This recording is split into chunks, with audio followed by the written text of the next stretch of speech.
Nesta manhã, quero compartilhar com vocês em Gênesis capítulo 22. Pode aí, se você abrir sua Bíblia ou acessar sua Bíblia, né? Gênesis 22. Você pode acessar também a Bíblia aí. Só que só assim agora, né? Em casa é melhor você ler com a de papel, você não acha?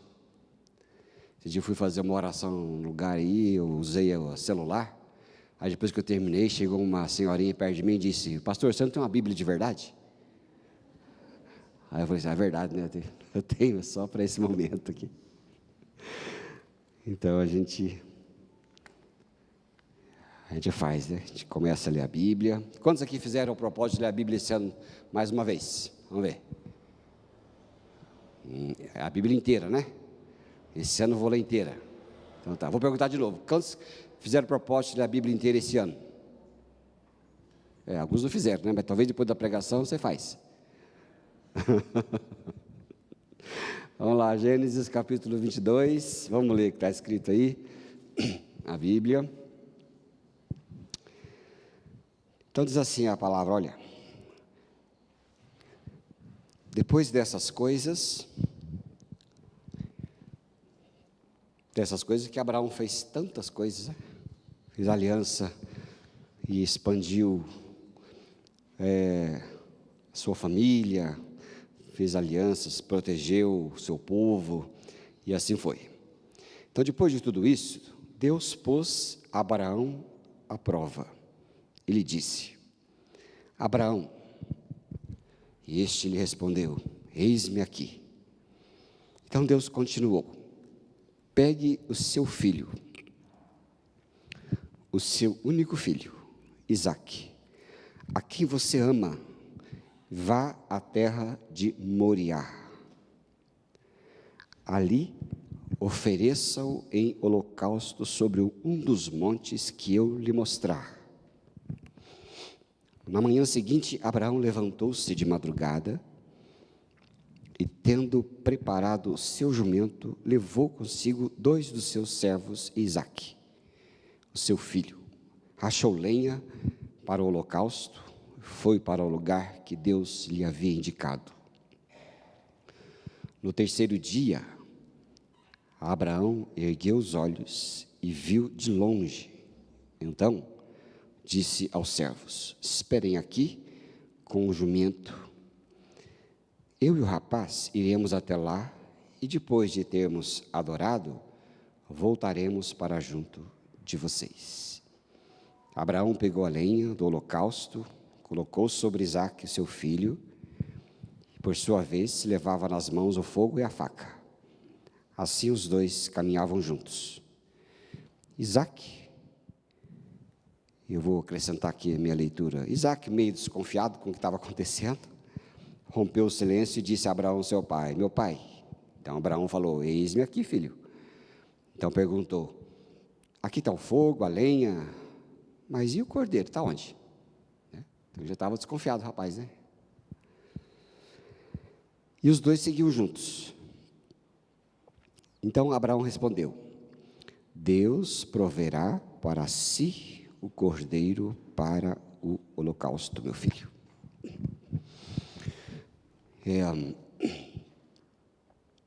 Que é uma história de Abraão muito preciosa, todo mundo já leu isso muitas e muitas vezes, né? Mesmo porque, nesse propósito de ler a Bíblia inteira o ano todo, você começa em Gênesis, né? Então, aqui, com certeza, você passou. Depois, lá para Êxodo, Levítico, já começa a já pular, né? E muitos desistem pelo caminho. Mas aqui você já leu muitas vezes. Tanto que eu falei domingo passado que eu comecei a ler a Bíblia de novo, mas comecei por Isaías, o profeta. Aí eu vou lá para frente, depois eu volto lá para trás, né? Aí a gente fica bem animado, né? Para terminar. E aqui essa história é muito preciosa para nós. A Bíblia fala tanto de obediência. A fé de Abraão, a fé que vence. Veja o drama de Abraão, né? Deus falou para ele, e falou, pôs Abraão à prova. Nesta prova, logo no começo, lá no verso 2, o Senhor já havia dito para ele: pegue o seu filho. E o Senhor já falou para ele que já sabia, né? o seu único filho. Estava ali ressaltado, né? E Abraão falou, é verdade, é meu único filho. Eu imagino a crise de Abraão, porque passou uma noite, aquela noite de crise. Meu filho, eu vou fazer isso. Deus mandou que eu fizesse. Não é? Então, a gente percebe aquela noite de uma agonia grande, interminável. Muitas de nós aqui já com um problema, por exemplo, não sei se vocês têm um problema para resolver amanhã, mas talvez alguns de vocês vão dormir picado, né? Porque quer resolver amanhã. Mas depois dessa noite você vai orar, você vai dormir a noite inteira, amém? Então tá bom. Então já um problema, mas Abraão estava com um problema que não era qualquer problema. Ele tinha que fazer algo que Deus havia pedido, né? Algo grande. Como poderia então, tão grande Deus que ele servia, perder o filho que ele havia esperado por tanto tempo, o filho dele?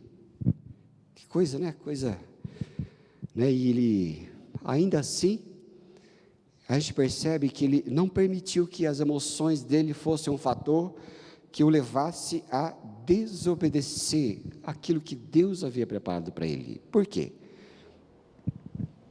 Porque o Deus que havia dado o filho como promessa era o mesmo que havia pedido. E se Deus que havia pedido aquilo que ele deu como promessa, Deus haveria de fazer algo extraordinário. Mesmo porque se você for ver lá em Hebreus 11, 19, você encontra que estava escrito que Abraão creu e ia obedecer porque Abraão acreditava que poderoso era até para ressuscitá-lo dentre os mortos, de onde também ele havia crido. Então lá em Hebreus explica a lógica de Abraão. Se ele pediu, ele vai, se quiser, ele pode até ressuscitar o filho que ele pediu. Mas isso era a fé de Abraão, né? Mas a fé de Abraão era fiel ao Senhor, esse amigo de Deus. Ele não deixou que as emoções dele o impedissem de obedecer a Deus. Ele não deixou que os interesses dele o impedissem de obedecer ao seu Deus. E ele então diz aqui a história que nós lemos, se levantou, preparou, cortou a lenha, chamou o filho e foi obedecendo. E lutando com aquela angústia da doação. Então, ele começou bem cedo e foi para os preparativos que ele viu ali. E aqui a gente observa, né, aí o Isaac indo com seu pai preparar o sacrifício, e no meio do caminho, o sacrifício que ele foi fazer, o menino já desconfiado, né? Uai, cadê o sacrifício daqui do negócio, né? Só está indo meu pai fazer o sacrifício e eu aqui, eu acho que vai, será que, né? Aí ele rompeu o silêncio e disse, onde é que está o sacrifício? E Abraão respondeu, Deus tem tudo sob controle, não é? Quantas vezes a gente, nesses tempos que a gente vive, rodeado, né, de vezes de crise, de incerteza, de tanta coisa que passa pela nossa cabeça, e já passou essas incertezas desde que a humanidade é a humanidade. Talvez a própria experiência da história seria suficiente para nos manter tranquilos. Já comentei aqui que a minha avózinha lá de 98 anos, eu perguntei, e aí, vó, como é que está? O que a senhora acha de tudo que está acontecendo aí, tudo? Ela falou assim, eu não acho nada, sempre foi assim. 98 anos, sempre foi assim, né? Está viva? Firme. Mas tudo vai, a gente acredita que tudo coopera para o nosso bem e Deus nos guardará. Mas no meio de tantas coisas que a gente vive, quantas coisas nos impedem de obedecer a Deus? Já pensou? Quantas coisas nos impedem de obedecer ao que Deus manda nos fazer? Mas aqui a bondade de Deus, aqui a ação de Deus, evidenciada aqui com Abraão, por exemplo, A gente aprende que nós não podemos deixar com as emoções, que as coisas que nós vivemos, que as coisas que nos dão insegurança, muitas vezes, né, em relação a obedecer a Deus, nos impeça de andar com Ele. Quantas coisas Deus nos pede e aparentemente vai nos atrapalhar, não é? Em momentos de crise, a gente deixa de semear, muitas vezes, né? A gente retém, não abençoa, não se envolve em missão, não somos fiéis a Deus, com os nossos bens, com tudo que temos, por medo. Mas o Senhor fala, me obedeça. Só que Abraão nos ensina que quando a gente obedece, Deus honra, não é? A fé libera, a falta de fé retém. Quantas vezes para obedecer a Deus, Deus fala para nós, né? Perdoa, vá, ame.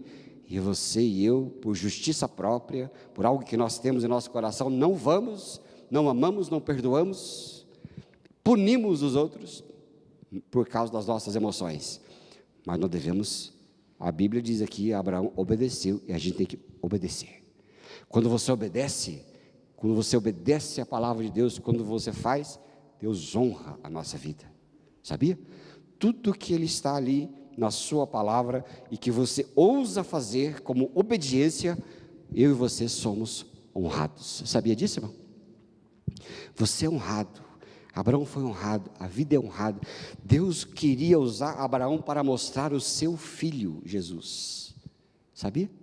Deus não queria fazer um joguinho com Abraão, onde ele pediu Isaac de volta, o único filho que ele esperou tanto para ter. O que Deus queria fazer era usar Abraão como a figura do pai, Isaac como a figura do filho, e nisso tudo mostrar ao povo que viria quem era Jesus, o Senhor. Quando você lê aqui no versículo 2, né? Coloca para nós ali, verso 2. Pegue o seu filho, o único filho, Isaac, a quem você ama, e vá para a terra de Moriá. Abraão é a figura do pai, Isaac é a figura do filho, e o monte Moriá era a figura do Calvário. Era ali que estava, simbolizado, porque o povo do passado foi salvo por aquilo que eles, pelas figuras que eles criam, que viria, e pela fé no que viria.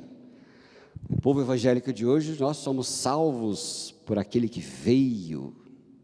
Nós somos muito privilegiados, certo, irmãos? Você crê no Filho que veio, que já é algo que já foi provado.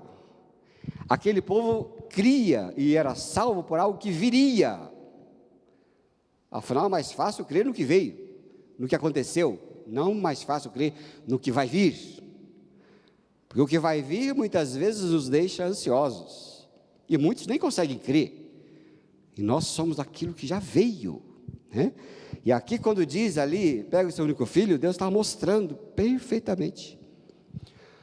O Monte Moriá era o monte de onde veio a pedra do Calvário.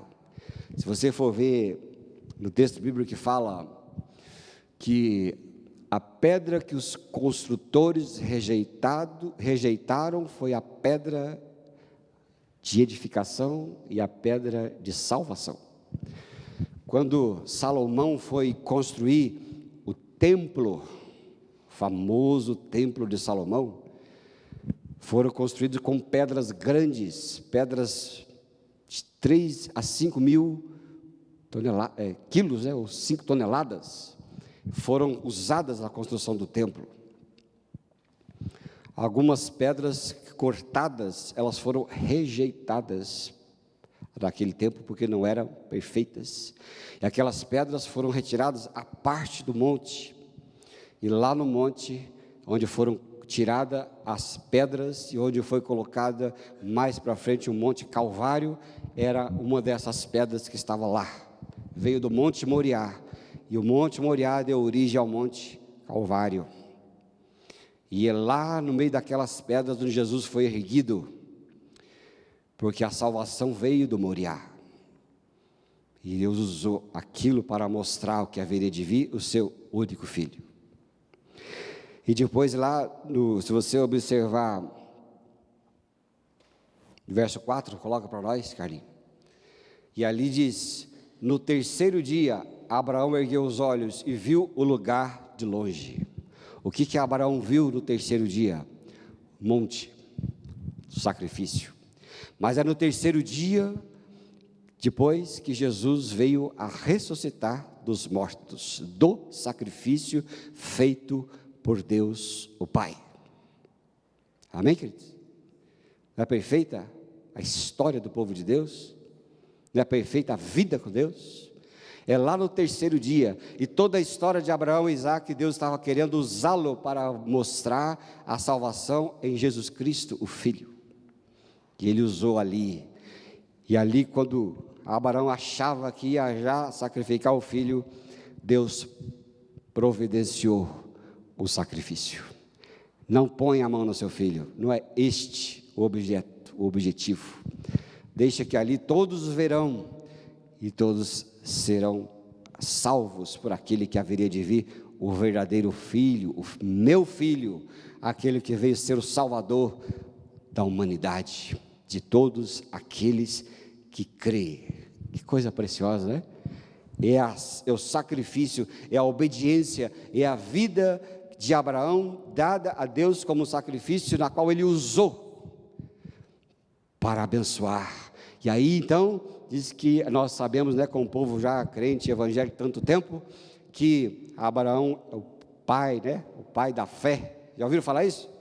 É o termo que a gente usa para exemplificar, né? Na verdade, Abraão não é o pai da fé, ele é o pai que talvez inaugurou uma atitude de fé, porque o pai da fé é o nosso Pai Celestial, não é? Lá em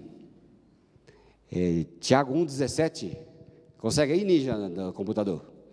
Porque o pai da fé é o nosso Deus, o pai da fé. Por quê? Toda boa dádiva e todo dom perfeito vem do alto, descendo do Pai das luzes, e que não pode existir nenhuma sombra de variação.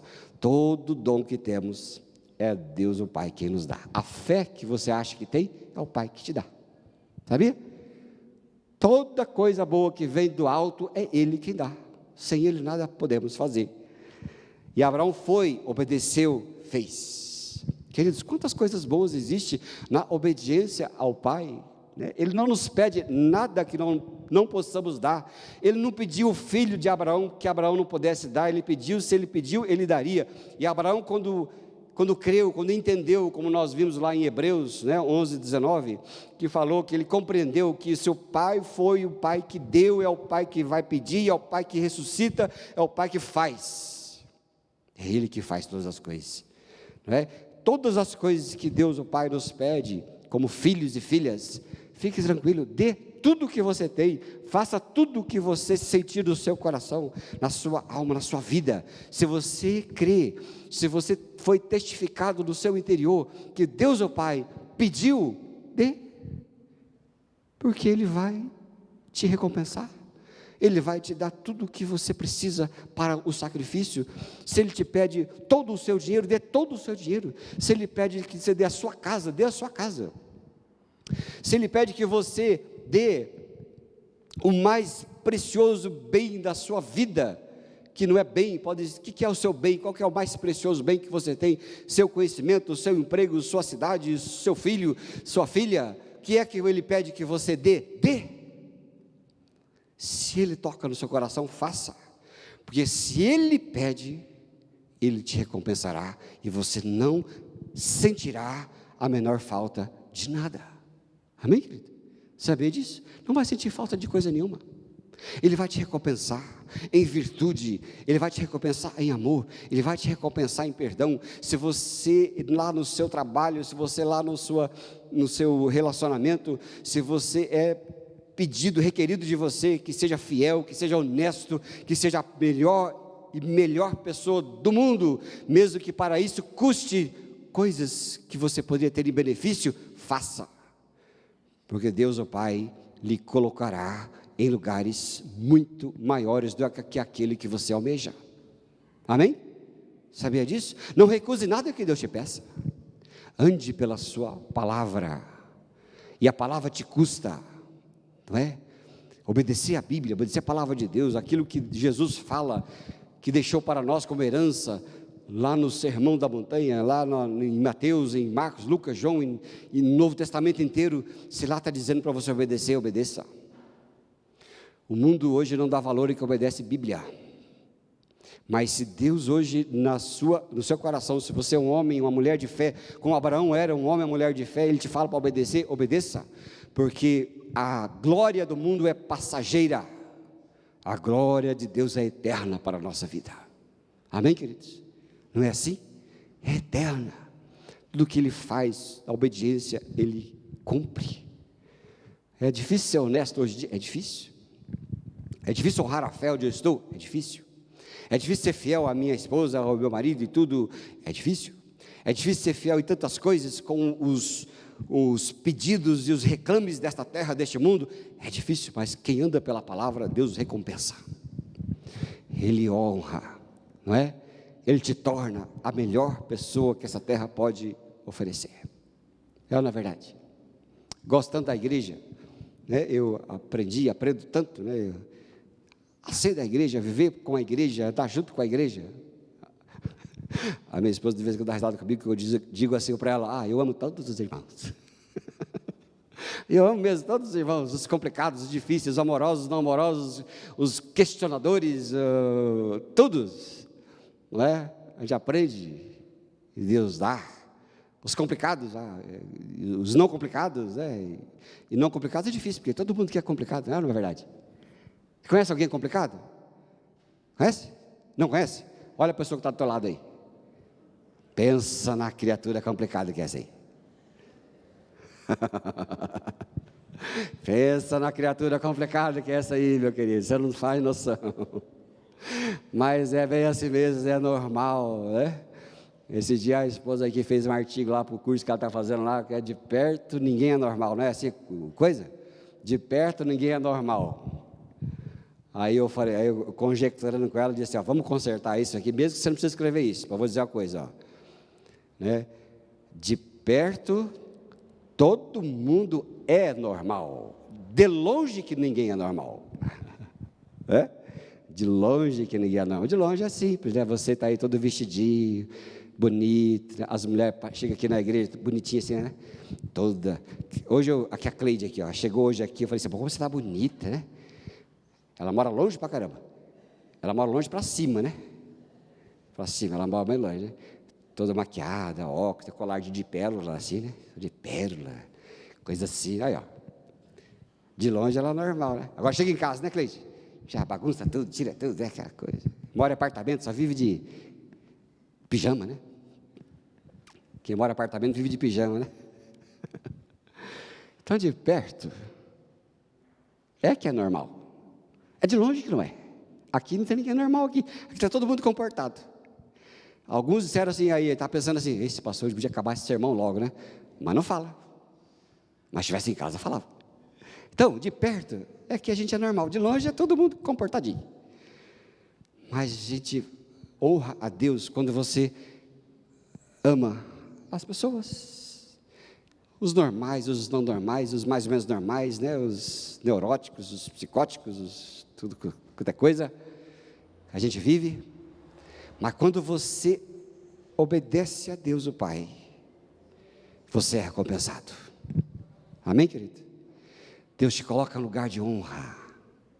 Deus te coloca em lugar de proeminência. Deus te dá a unção de José. Porque a obediência leva ao sucesso. A obediência, segundo Deus, leva ao sucesso. A obediência à palavra de Deus, nunca ninguém sai perdendo se for obediente à palavra de Deus, porque ela é rica. Amém, querido? Ela é maravilhosa. Então, a gente vê neste ano que começa, não é mais, né? Eu vou ler Colossenses 4, verso 2. Quando a gente ama ao Senhor, obedece ao Senhor, olha só o que diz a Bíblia. Ela tem um mandamento pequenininho. Ela diz para nós: perseverai em oração, velando nela com ação de graças. Olha só, o mandamento do Pai, né, para nós vivermos e termos saúde, termos vida boa, né? Nesse tempo que começa, vida boa, perseverai na oração. Põe aí, irmão, perseverai na oração. Viva na oração, comunhão com Deus, vida com Deus, vida com Ele, tá certo? Ele fala para nós, você tirou porque pagou ou você tirou porque você quis? Aí, ó. A outra, olha lá. Vamos ler junto comigo? Continue a orar, vigiando com oração, com ação de graças. Abraão passou a noite velando, orando, buscando a vontade de Deus, porque ninguém vai fazer alguma coisa se não tiver da vontade de Deus. Talvez Abraão passou a noite pensando, isso é coisa da minha cabeça, isso é coisa de mim mesmo, ou é coisa de Deus para a minha vida. E aquela noite, tenho certeza, foi noite de oração. Abraão orou, buscou o Senhor, até que chegou pela manhã. Eu creio que ele sentiu uma testificação no seu interior, e ele creu, então disse, esta é a vontade do meu Deus, eu vou fazer o que Ele manda, eu vou sair e vou fazer. E ele foi, e ele andou, né? Ele andou com o seu Deus, foi na obediência que ele perseverou, e na oração que ele perseverou. E nós, como filhos e filhas, precisamos orar para buscar sempre a vontade de nosso Deus para todas as coisas. Cada decisão que você tem, cada atitude que você vai tomar, cada frase que vai falar muitas vezes, o dia que começa, a Bíblia diz para nós, persevere em oração. Eu quero falar com você, eu quero orientar você, você vai saber o que fazer se você andar comigo. Quantos crentes não sabem o que fazer, porque não ora a Deus, não tem a experiência de oração, não é verdade?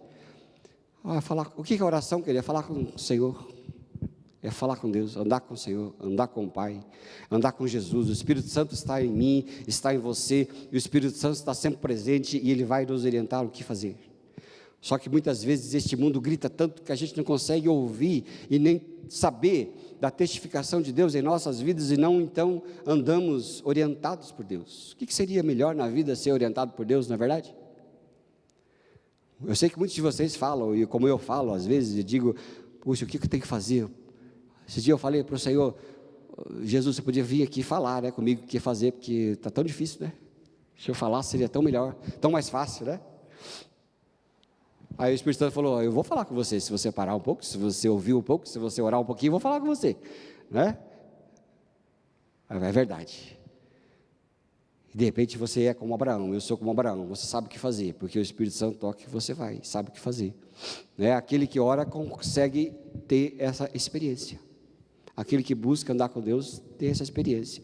Deus não é uma religião de domingo, né, queridos? Deus não é uma religião de escola pública.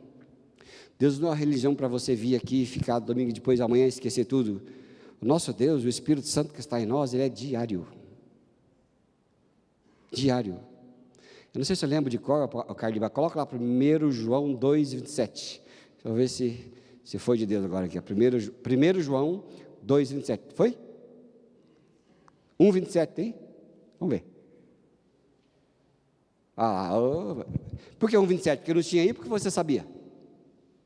Você sabia? Não, porque não tinha aí, né? Vamos ler junto? Quanto a vocês, a unção que receberam dele permanece em vocês, e não precisam de alguém os ensine, mas como a unção dele os ensina a respeito de todas as coisas, e é verdadeira e não é falsa, permanece nele, como também ela ensinou a vocês. Na outra versão, né, tem uma outra linguagem que também fala, a unção permanece em vocês e ela vos ensina, e vocês não precisam de ninguém que vos ensine. Sabe aquele crente que quer procurar os outros para falar, viu, fala comigo, ora por mim, que Deus falou alguma coisa com você, aquela palavra de terceirizada, aquilo não é de Deus, a não ser que seja muito de Deus, né? É lógico, tem várias, ninguém vai colocar Deus numa caixinha, Ele faz como quer, mas o segredo é que a unção permanece em nós. Você vai saber o que fazer se você andar com Deus, porque a unção permanece em você. Você vai saber tomar a decisão em qual emprego for, porque a unção permanece em você. Você vai saber quem é a pessoa certa para você, porque a unção permanecerá em você, você vai saber. Você vai saber o que fazer no momento difícil, porque a unção permanecerá em você. Porque você anda com Ele. Você anda com o seu Deus. E a unção permanece em você. E ela vos ensina. A unção estava com Abraão e mostrou para ele o que era para fazer. Era para fazer exatamente aquilo sem se preocupar, porque Deus havia de providenciar a solução para a crise dele. Então Deus fala conosco. Nesse tempo, coloca no seu coração nesse mês, que está começando aí o ano, vou perseverar em oração. Olha que bom propósito. É ou não é um bom propósito? Eu vou perseverar em oração. Se o Senhor falou tanto sobre oração, é porque Ele sabe o quanto precisamos dela. A nossa necessidade é tão profunda que até chegarmos ao céu não devemos parar de orar. Porque orar é andar com Deus, né? Olha a Renata ali, ó, bem lá, a Renata e o abençoado ali, ó. Se ela parar de falar com ele, vai esfriar o relacionamento, não vai? Vai. Se parar de dar uns beijinhos nele, vai parar o relacionamento, vai esfriar, não vai? Vai. Se é assim com o ser humano, não é assim com Deus? Deus falou assim, se você disse que me ama, mas não ama o seu irmão que você vê, como é que vai amar Deus que não vê? Então com Ele é a mesma coisa. Vamos andar com Deus, com o Pai. Tudo que for possível, faça. Aí você fala, mas está tudo bem, né? De vez em quando a gente faz uma reunião de oração aqui, as pessoas falam assim, quer que eu ore por alguma coisa? Aí a pessoa fala assim, não, está tudo bem. Aí eu brinco assim, então vamos orar para que Deus distraga várias coisas. Que Deus mande uma aprovação, uma necessidade financeira, um bicho de pé, que pastor não pode orar por outra coisa, bicho de pé é bom, para que você possa orar de novo, para ter as dificuldades, é brincadeira, mas aí eu gosto do Spurgeon que dizia assim, você não quer nada? Então eu temo que não tenha consciência de sua pobreza. Não há alguma misericórdia a pedir a Deus? Então que a misericórdia do Senhor mostre a você a sua miséria. Uma alma sem oração é uma alma sem Cristo. A oração é o balbuciar do bebê, o grito do lutador, a necessidade do santo e do mártir morrendo em Jesus. Ele é a palavra de ordem, Ele é tudo. Então nós devemos orar, porque se nós não oramos, nós não temos consciência da nossa miséria, da nossa necessidade, da nossa pequenez, Orar, como Abraão orou, ele saiu cedo, preparou-se para obedecer a Deus, o Senhor. E quando você obedece ao Senhor, você vive tão bem, irmão, sabia? A gente vive bem, não vive? Quando você ora, quando você anda pela palavra de Deus, quando você anda neste mundo aí, todo secularizado, mas você anda com Deus, você vive bem. É certo que tem tantas coisas difíceis que acontecem com a gente, mas se a gente se torna suportável a nossa vida é por causa do Senhor, Hoje eu lembrava com a irmã querida aqui, que uma situação tão trágica, que ontem foi um dia de lembrar, tão esquisito, a Arenise, nem Irene, tão triste, tão terrível de se lembrar, mas Deus está conosco, Ele nos sustenta, Ele torna as nossas tragédias suportáveis, Ele torna as nossas tristezas, nosso pranto em alegria, Ele transforma a nossa vida, e também mais do que isso, porque aqueles que se foram também, nós sabemos que há uma promessa para eles, há uma glória para eles, há uma coroa para eles, e isso faz da nossa vida suportável, porque andar com Deus é muito bom. Amém, queridos? Andar com Deus é maravilhoso. E olha a última coisa aqui, talvez Abraão tinha também, persevere na sua palavra, porque a palavra dele há promessas. Abra aí, irmão, Marcos 12, 24 para nós, porque a promessa de Deus diz que ali nós temos promessas na sua palavra. Jesus, quando olhou para aquele povo, viu um povo perdido, mas ele olhou para aquele povo perdido e disse para eles, vocês têm que ter o norte, e o norte que eu tenho para vocês é a minha palavra. Aí ele fala assim, vamos ler junto? Jesus respondeu, será que o erro de vocês não está no fato de não conhecerem as Escrituras e nem o poder de Deus? Não é? Será que o erro de vocês, será que a nossa falta de fé? Será que muitas vezes a nossa falta de esperança? Será que muitas vezes a nossa falta de prosperidade? Será que a nossa falta de saúde? Será que tantas coisas que vêm por nós, a nossa saúde que eu falo não é só saúde física, a saúde emocional, a saúde espiritual, não está no fato de nós negligenciarmos a palavra de Deus? Aquilo que Jesus falou, que deve entrar no nosso coração, porque ela vai ser lembrada no momento que nós necessitamos. Deus saca lá de, nós sacamos, o Espírito Santo saca lá de dentro a palavra certa para nós, é ou não é?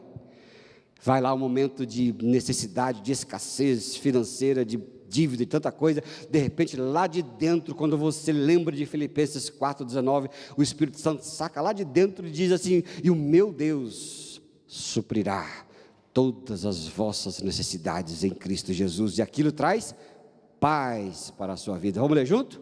E o meu Deus, segundo a sua riqueza em glória, há de suprir em Cristo Jesus tudo aquilo que vocês precisam. E aí vem paz, né? E é por isso que Jesus falou assim: vocês estão doentes porque vocês não conhecem a minha palavra. Gosto do autor que disse assim: mesmo as árvores que não se vestem com cuidado, nem encurtam sua vida com o trabalho, elas precisam beber a chuva do céu e sugar os tesouros escondidos do solo. Os cedros do Líbano plantados por Deus vivem apenas porque diariamente se enchem da fresca seiva da terra. Da mesma forma, a vida do cristão não se sustenta sem a renovação e o alimento diário da sua palavra. Assim como é necessário reparar o desgaste do corpo com as refeições, devemos renovar o desgaste da alma, nos alimentando com a palavra de Deus. Jesus falou: nem só de pão vive o ser humano, mas de toda a palavra que sai da boca de Deus. A palavra de Deus para nós é alimento.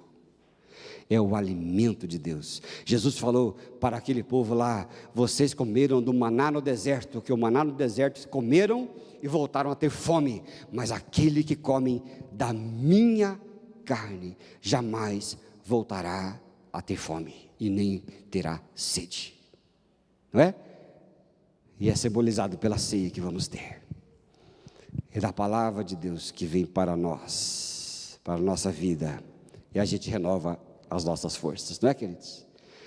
Vamos lá ler o último verso lá, do meu irmão ninja ali da computador, Isaías 41, versículo 1. Isaías 41, versículo 1.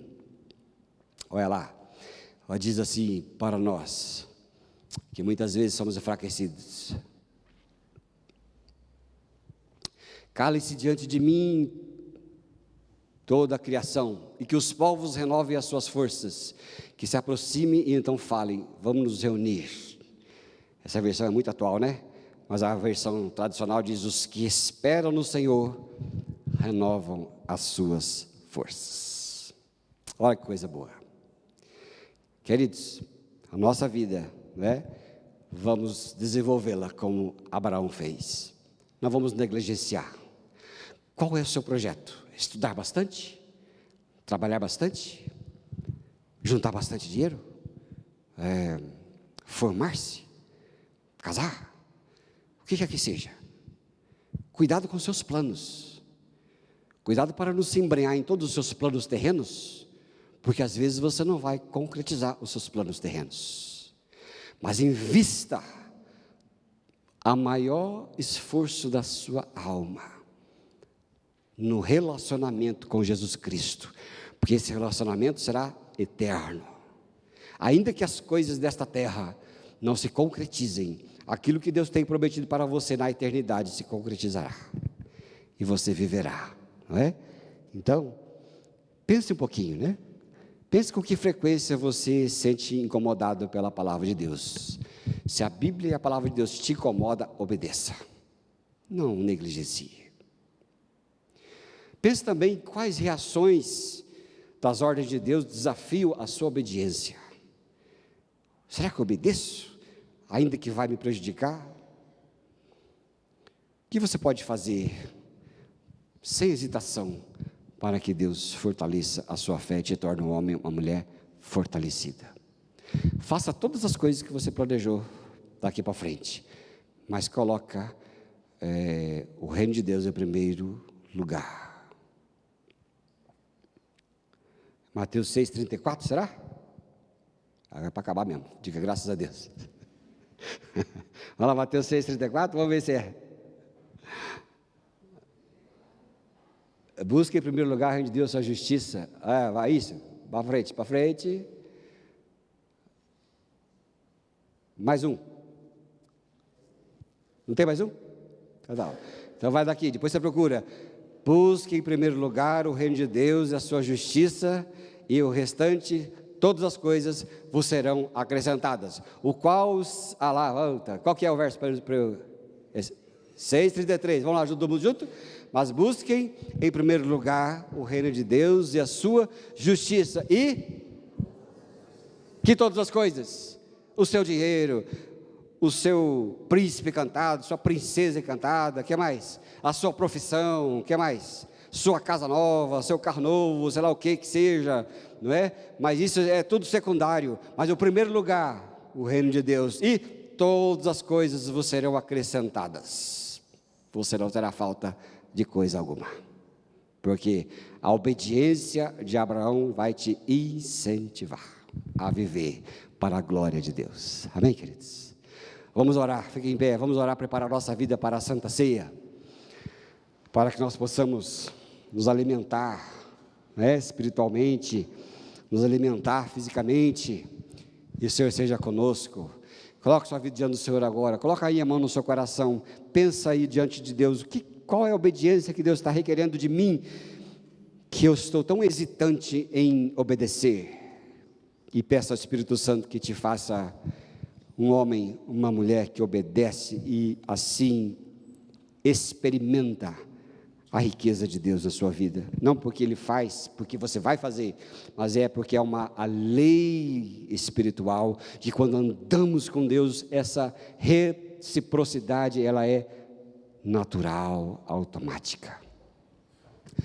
Pai, nós colocamos nossas vidas no Teu altar, assim como o Senhor se moveu na história de Abraão, move-se também na nossa história, na nossa vida, que nós possamos ser na Tua presença encontrados fiéis, encontrados pelo poder do Espírito Santo, encontrados filhos e filhas que têm sede de Ti, assim como o Senhor usou e trabalhou na vida dos servos do passado, eu sei que o Senhor também é o mesmo Deus que trabalha hoje conosco, e nesta hora, Pai, honra a obediência, honra a fé, honra a vida desses Teus filhos e filhas, sejamos abençoados com paz, em nome de Jesus.